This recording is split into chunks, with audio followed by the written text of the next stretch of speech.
Hello friends, welcome to government job information 3.0। Friends, free notification out हुआ है Tata memorial फेंटर की तरफ से। तो चलिए इस जॉब का बाद डिटेल्स जानते हो। डिटेल्स जानने के लिए आपको इस वीडियो में कंटिन्यू बने रहना होगा, ताकि आप इस जॉब का बाद सारा चीज़ डिटेल्स में जान पाएँ कि इसके लिए क्या क्वालिफिकेशन होना चाहिए, क्या एज लिमिट होना चाहिए, इसमें किस तरह से सिलेक्शन ले सकते हैं और आप इस फॉर्म को कब से अप्लाई कर सकते हैं। तो इसके बाद सारा चीज़ डिस्कस करेंगे। इसके लिए आपको इस वीडियो को पूरा देखना होगा।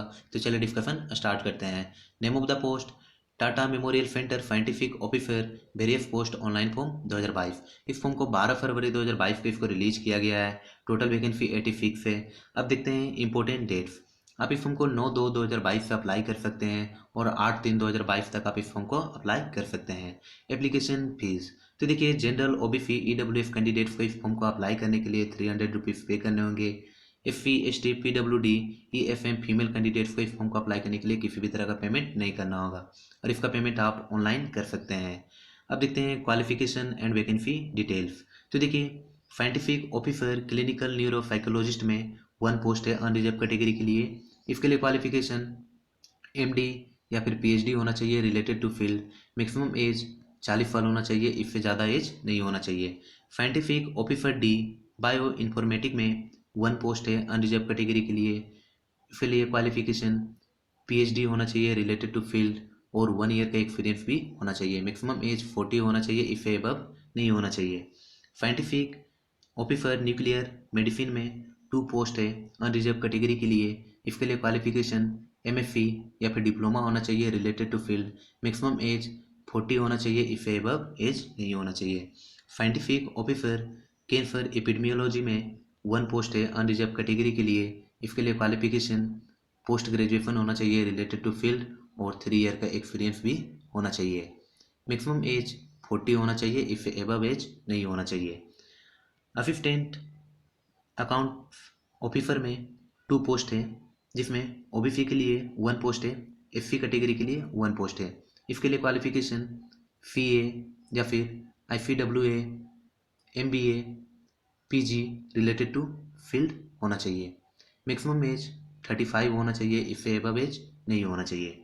असिस्टेंट परचेज ऑफिसर के लिए 3 पोस्ट है, जिसमें अनरिजर्व कैटेगरी के लिए 1 पोस्ट है, ओबीसी के लिए 1, एससी कैटेगरी के लिए 1 पोस्ट है। इसके लिए क्वालिफिकेशन डिग्री डिप्लोमा होना चाहिए related to field. Maximum age 35 होना चाहिए, इससे एबव एज नहीं होना चाहिए। नर्स ए फीमेल, इसमें टोटल पोस्ट 44 है। अनरिजर्व कैटेगरी के लिए 8 पोस्ट है, एससी कैटेगरी के लिए 5 पोस्ट है, एसटी कैटेगरी के लिए 10 पोस्ट है, ओबीसी के लिए 5, ईडब्ल्यूएस के लिए 13, पीडब्ल्यूडी के लिए 3 पोस्ट है। इसके लिए क्वालिफिकेशन जीएनएम होना चाहिए या फिर बीएससी नर्सिंग होना चाहिए। मैक्सिमम एज 30 होना चाहिए, इससे एबव एज नहीं होना चाहिए। नर्स ए, इसमें देखिए टोटल पोस्ट 5 है। अनरिजर्व कैटेगरी के लिए 1 पोस्ट है, ओबीसी के लिए 1, ईडब्ल्यूएस के लिए 3। इसके लिए क्वालिफिकेशन जीएनएम या फिर बीएससी नर्सिंग होना चाहिए। मैक्सिमम एज 30 ईयर होना चाहिए, इससे एबव नहीं होना चाहिए। साइंटिफिक असिस्टेंट बी बायोमेडिकल में टोटल पोस्ट 2 है अनरिजर्व कैटेगरी के लिए। इसके लिए क्वालिफिकेशन बीटेक होना चाहिए बायोमेडिकल में और 2 ईयर का एक्सपीरियंस भी होना चाहिए। मैक्सिमम एज 30 होना चाहिए, इससे एबव एज नहीं होना चाहिए। Scientific assistant B nuclear medicine में टोटल पोस्ट 6 है। अनरिजर्व कैटेगरी के लिए 3 पोस्ट हैं, ओबीसी के लिए 2, एससी कैटेगरी के लिए 1। इसके लिए क्वालिफिकेशन डिग्री या फिर डिप्लोमा होना चाहिए related to field. Maximum age 30 होना चाहिए, इससे एबव नहीं होना चाहिए। असिस्टेंट सिक्योरिटी ऑफिसर में 6 पोस्ट है।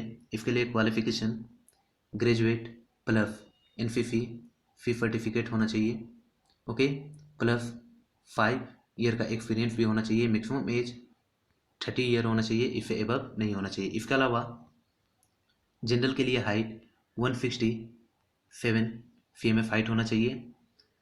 हिमाचल प्रदेश गोरखास डोगरास कश्मीर वैली, अगर ये सारे प्लेसेस से अगर आप बिलोंग करते हैं तो आपका हाइट 165 सीएमएफ होना चाहिए। एसटी कैटेगरी के लिए हाइट 162.5 सीएमएफ होना चाहिए। अब देखते हैं चेस्ट। तो देखिए जनरल कैटेगरी के लिए चेस्ट 80 से 85 सीएमएफ के बीच में होना चाहिए।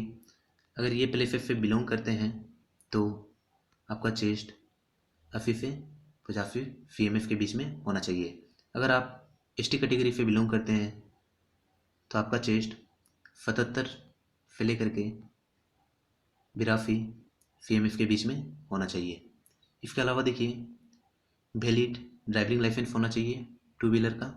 ओके, अब देखते हैं LDC के लिए। तो देखिए LDC में टोटल पोस्ट 13 है। अनरिजर्व कैटेगरी के लिए 5 पोस्ट हैं, OBC के लिए 4, SC कैटेगरी के लिए 1, ST के लिए 1, PWD के लिए 1, EWF कैटेगरी के लिए 1। इसके लिए क्वालिफिकेशन ग्रेजुएट होना चाहिए प्लस कंप्यूटर कोर्स होना चाहिए और 1 ईयर का एक्सपीरियंस भी होना चाहिए। मैक्सिमम एज 27 होना चाहिए, इससे एबव एज नहीं होना चाहिए। अब देखते हैं एज रिलैक्सेशन। तो देखिए SC ST कैटेगरी को 5 ईयर का रिलैक्सेशन दिया जाएगा, OBC कैटेगरी को 3 ईयर का रिलैक्सेशन दिया जाएगा, PWD SC ST कैटेगरी को 10 ईयर का रिलैक्सेशन दिया जाएगा, एक सर्विसमैन कैटेगरी को 3 ईयर का रिलैक्सेशन दिया जाएगा। ओके, अब देखते हैं सिलेक्शन प्रोसेस कि आप इसमें किस तरह से सिलेक्शन ले सकते हैं। तो आप इसमें selection written exam, interview, skill test, medical examination के थ्रू आप इसमें सिलेक्शन ले सकते हैं। देखिए LDC post lower division clerk में रिटन एग्जाम और स्किल टेस्ट होगा।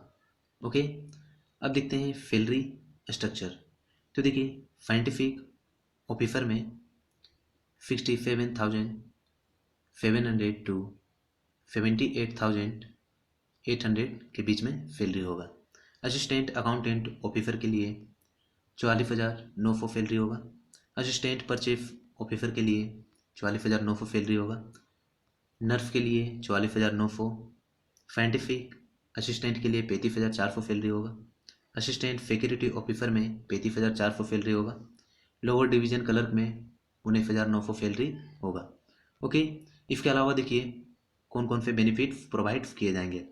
अलाउंसेस दिए जाएंगे जैसे कि DA, HRA, TA एक्सेट्रा, और भी अलाउंसेस प्रोवाइड किए जाएंगे।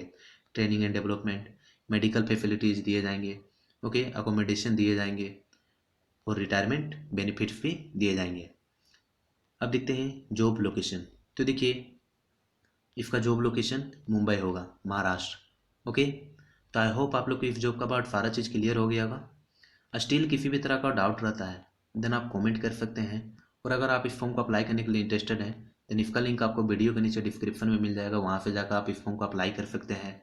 और अगर आपको इस वीडियो से हेल्पफुल लगा हो देन इस वीडियो को लाइक कर दीजिए और इस चैनल को सब्सक्राइब कर दीजिए और बेल आइकन को प्रेस कर दीजिए, ताकि जब भी गवर्नमेंट जॉब से रिलेटेड नोटिफिकेशन आउट हो देन सबसे पहले नोटिफिकेशन आपको मिलेगा।